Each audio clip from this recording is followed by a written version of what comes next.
Shalom, salam sejahtera di dalam nama Tuhan Yesus Kristus.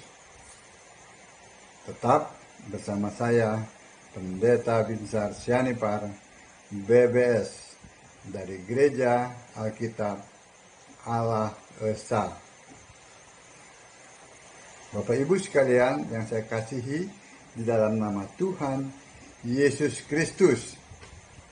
Kali ini kita akan menjawab pertanyaan dari luar Kristen, dan juga pertanyaan dari orang-orang yang mengaku orang Kristen padahal bukan orang Kristen.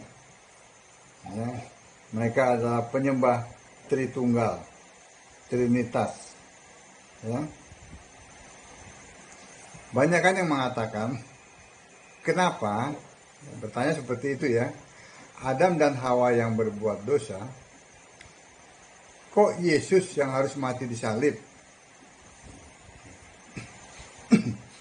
Ya kalau orang-orang di luar sana ya kita bisa mengerti kalau mereka bertanya seperti itu, karena mereka tidak membaca Alkitab. Tetapi bagaimana dengan para pendeta Tritunggal dan juga ya sebagian lah ya, tidak semua, dan juga para pengikutnya yang bertanya seperti itu.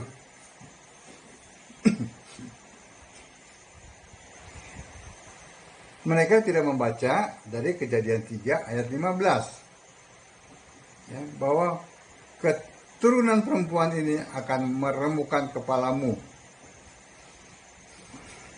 dan engkau akan meremukkan tumitnya. Karena juga ada ayat yang mengatakan tanpa pencurahan darah, pengorbanan itu tidak ada pengampunan dosa.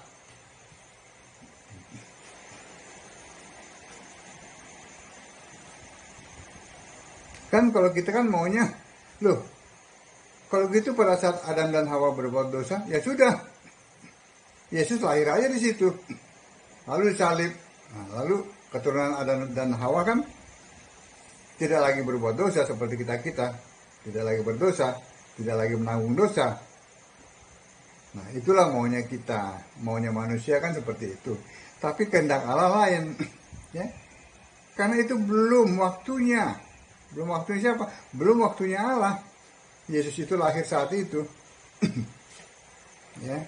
Kita baca dari Galatia 4 ayat 4 dulu deh. Galatia 4 ayat 4.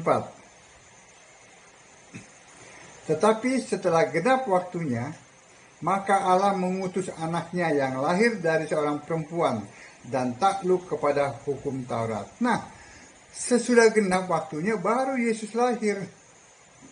Waktunya siapa? Waktunya Allah, bukan waktunya manusia. Bukan waktunya kita. Jadi jangan sekali-sekali mengatur Allah.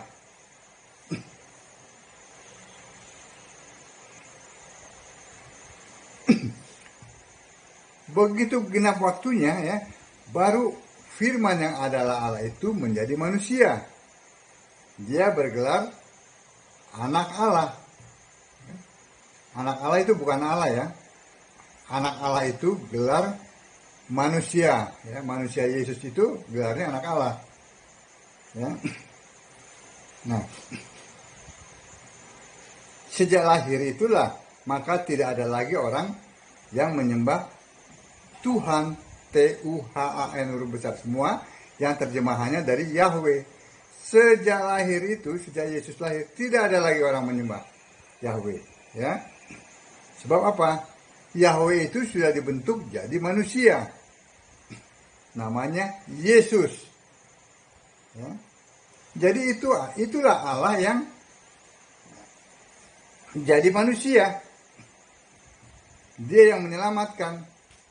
Dia bukan utusan, dia bukan duta, tetapi dia sendiri yang datang, menjadi manusia.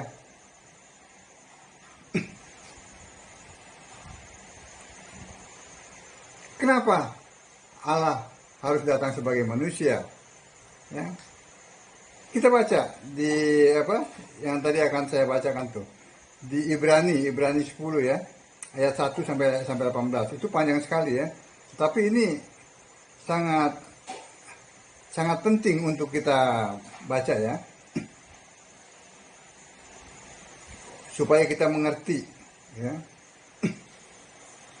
Perikopnya apa? Persembahan yang sempurna. Di dalam hukum Taurat hanya terdapat bayangan saja dari keselamatan yang akan datang dan bukan hakikat dari keselamatan itu sendiri. Perhatikan ya. Karena itu dengan korban yang sama yang setiap tahun terus-menerus dipersembahkan ya, hukum Taurat tidak mungkin menyempurnakan mereka yang datang mengambil bagian di dalamnya. Sebab jika hal itu mungkin, pasti orang tidak mempersembahkan korban lagi. Sebab mereka yang melakukan ibadah itu tidak sadar lagi akan dosa setelah disucikan sekali untuk selama-lamanya. Tetapi justru oleh korban-korban itu setiap tahun orang diperingatkan akan adanya dosa. Sebab tidak mungkin darah lembu jantan atau darah domba jantan menghapuskan dosa. Karena itu ketika ia masuk ke dunia, ia berkata, korban dan persembahan tidak engkau kehendaki, tetapi engkau telah menyediakan tubuh bagiku. Kepada korban bakaran dan korban penghapus dosa engkau tidak berkenan. Ya. Lalu aku berkata, sungguh, aku datang dalam gulungan kitab ada tertulis tentang aku, untuk melakukan kehendak-Mu, ya Allahku. Di atas ia berkata, korban dan persembahan, korban bakaran dan korban penghapus dosa tidak engkau kehendaki, dan engkau tidak berkenan kepadanya, meskipun dipersembahkan menurut hukum Taurat. Ini korban yang lembu itu ya, lembu atau domba ya. Ayat yang ke-9, dan kemudian katanya, sungguh aku datang untuk melakukan kehendak-Mu. Yang pertama ia menghapuskan supaya menegakkan yang kedua. Dan karena kehendaknya inilah kita telah dikuduskan satu kali untuk selama-lamanya oleh persembahan tubuh Yesus Kristus. Selanjutnya, setiap imam melakukan tiap-tiap hari pelayanannya dan berulang-ulang mempersembahkan korban yang sama sekali tidak dapat menghapuskan dosa. Tetapi ia setelah mempersembahkan hanya satu korban saja karena dosa, ia duduk untuk selama-lamanya di sebelah kanan Allah. Dan sekarang ia hanya menantikan saatnya di mana musuh-musuhnya akan dijadikan tumpuan kakinya. Sebab oleh satu korban saja ia telah menyempurnakan untuk selama-lamanya mereka yang ia kuduskan. Dan tentang hal itu, Roh Kudus juga memberi kesaksian kepada kita. Sebab setelah ia berfirman, inilah perjanjian yang akan kuadakan dengan mereka sesudah waktu itu. Ia berfirman pula, aku akan menaruh hukumku di dalam hati mereka dan menuliskannya dalam akal budi mereka. Dan aku tidak lagi mengingat dosa-dosa dan kesalahan mereka. Jadi apabila untuk semuanya itu ada pengampunan, tidak perlu lagi dipersembahkan korban karena dosa. Jadi kita lihat di sini, ya, imam itu mengadakan upacara ya, penyembelihan setahun sekali untuk penghapus dosa. Tapi dilakukan terus-menerus setiap tahun. Itu bukan hakikat yang sebenarnya. Tetapi Yesus satu kali mempersembahkan tubuhnya untuk pengampunan dosa bagi banyak orang. Ini yang mereka tidak mengerti. Ya. Semua korban manusia tidak ada yang sempurna.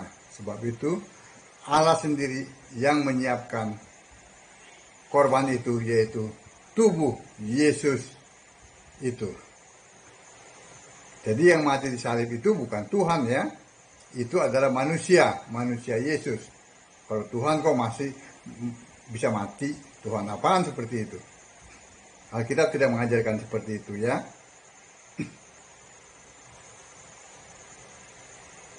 Jadi ya, lalu bagaimana cara Yesus melakukan penebusan kepada manusia? Jadi yang ditebus itu ya bukan dosanya ya. Nanti kalau yang ditebus dosanya masuk surga, Bapak Ibu masuk neraka. Jadi yang ditebus adalah manusianya, manusia yang percaya kepadanya, kepada pengorbanan Yesus. Ya.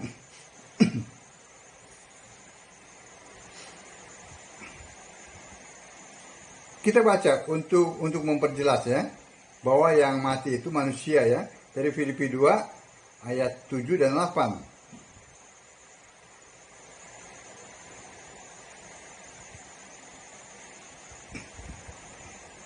Ayat yang ke-6 lah, biar lebih pas. Yang walaupun dalam rupa Allah, tidak menganggap kesetaraan dengan Allah itu sebagai milik yang harus dipertahankan, melainkan telah mengosongkan dirinya sendiri dan mengambil rupa seorang hamba dan menjadi sama dengan manusia. Dan dalam keadaan sebagai manusia, ya, perhatikan dalam keadaan sebagai manusia, ia telah merendahkan dirinya dan taat sampai mati, bahkan sampai mati di kayu salib. Jelas Alkitab mengatakan yang mati itu adalah manusia. Amin. Jadi poinnya ya, yang pertama ya, Yesus harus mati di kayu salib sebagai korban ya. Jadi tebusan bagi banyak orang ya. Saat itu dia belum penebus, tetapi dia adalah tebusan. Beda antara penebus dan tebusan ya. Itu harus dibedakan ya. Kita lihat dari Matius 20 ayat 28.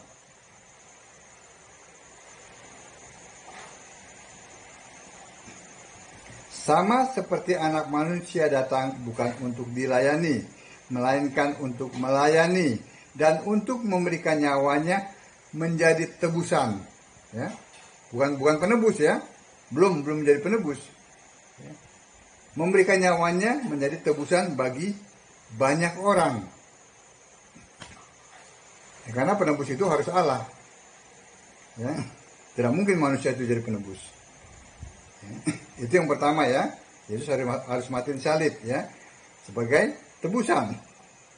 Yang kedua, mati satu kali untuk selamanya, yaitu dengan korban darahnya. Satu kali aja. Ya, terdapat dalam Ibrani 9 ayat 28. Ya, maka tidak ada lagi pemotongan hewan kurban untuk penghapus dosa. Nah, ini saya mengingatkan ya. Ini kan menjelang sudah Paskah ya. Orang bilang Paskah. Ya. Tetapi orang Kristen tidak merayakan Paskah. Paskah itu dirayakan oleh orang Israel. Kristen tidak pernah merayakan Paskah. Ya. Orang Kristen merayakan Paskah itu menghujat Yesus. Ya, menghujat penyaliban Yesus. Menghujat kebangkitan Yesus. Paskah itu dirayakan oleh orang Yahudi untuk apa? Pembebasan mereka dari perbudakan fisik di Mesir. Mengerti? Ya. Dan mereka melakukannya itu berulang-ulang, melakukan korban berulang tiap tahun ya.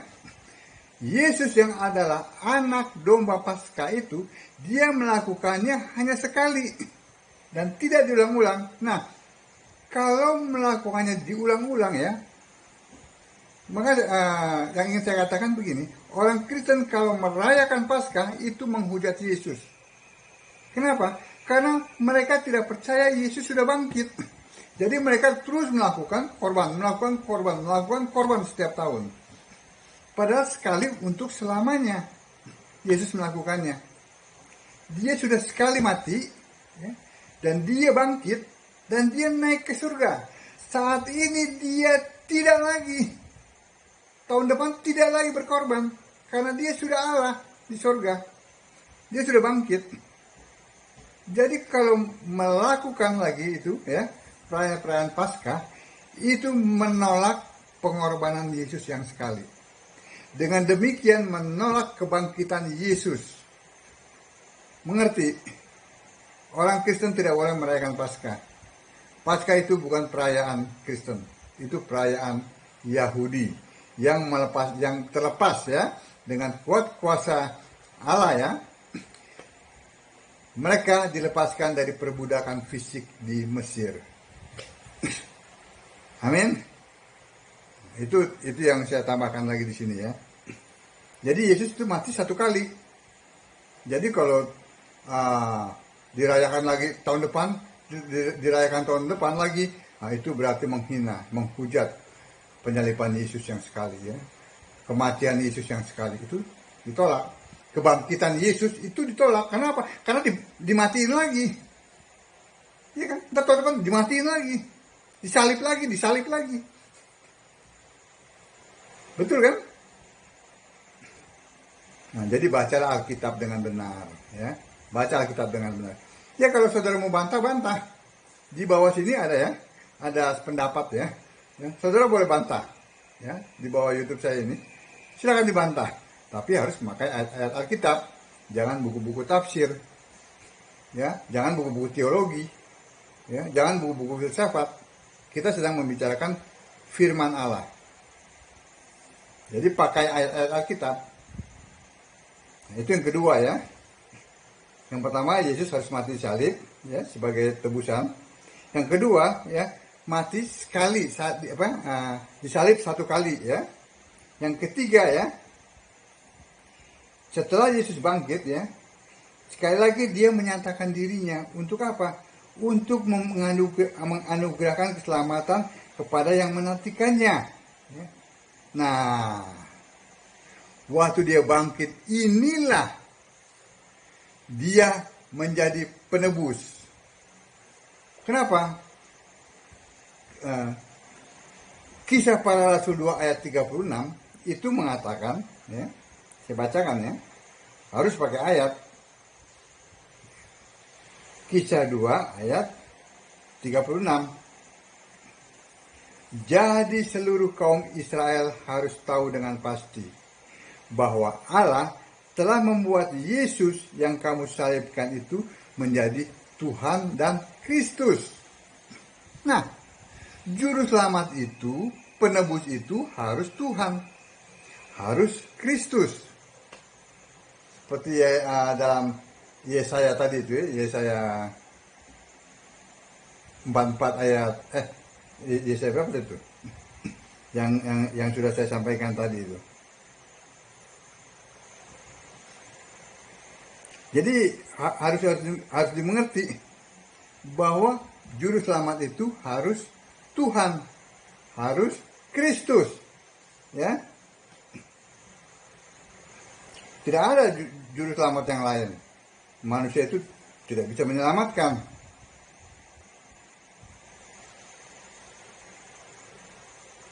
Ya, tadi terdapat dalam Yesaya 63 ayat 8-9 tuh. Jelas bukan?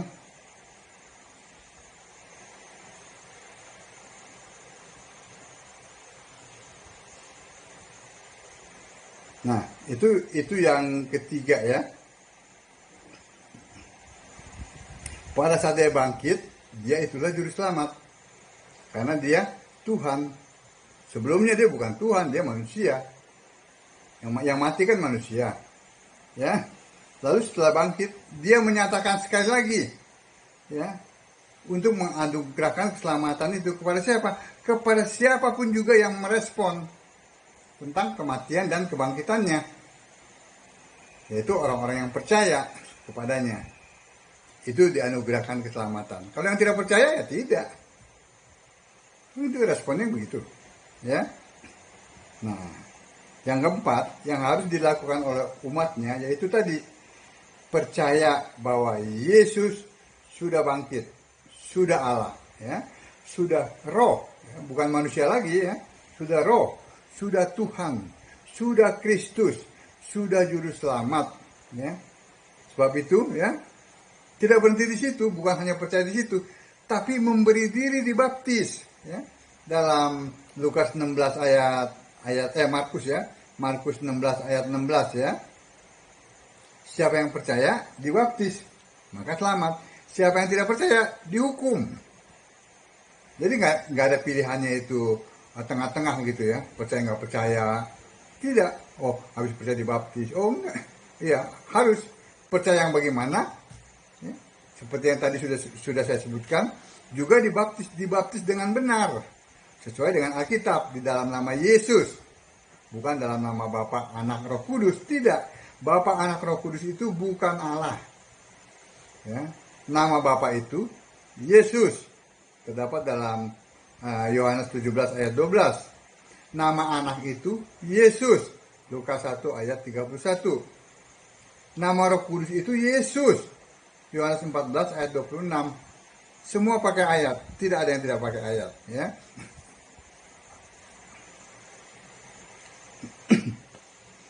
Jadi kita lihat di sini ya. Kenapa yang berbuat dosa itu Adam dan Hawa, tetapi yang harus disalib adalah Yesus. Karena semua manusia sudah berbuat dosa dan kehilangan kemuliaan Allah. Apapun korban yang manusia lakukan tidak akan pernah sempurna. Itu hanya bayang-bayang dari pengorbanan Yesus. Ya.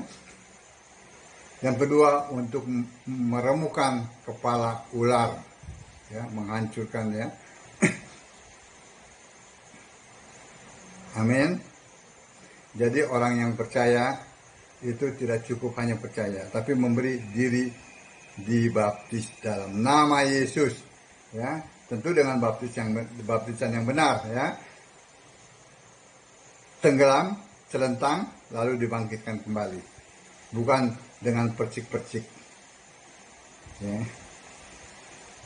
Kiranya apa yang saya sampaikan ini dapat paling tidak menjawab pertanyaan-pertanyaan dari orang-orang di luar Kristen ya, dan juga dapat memberikan bekal kepada para pendeta yang belum mengerti tentang hal ini.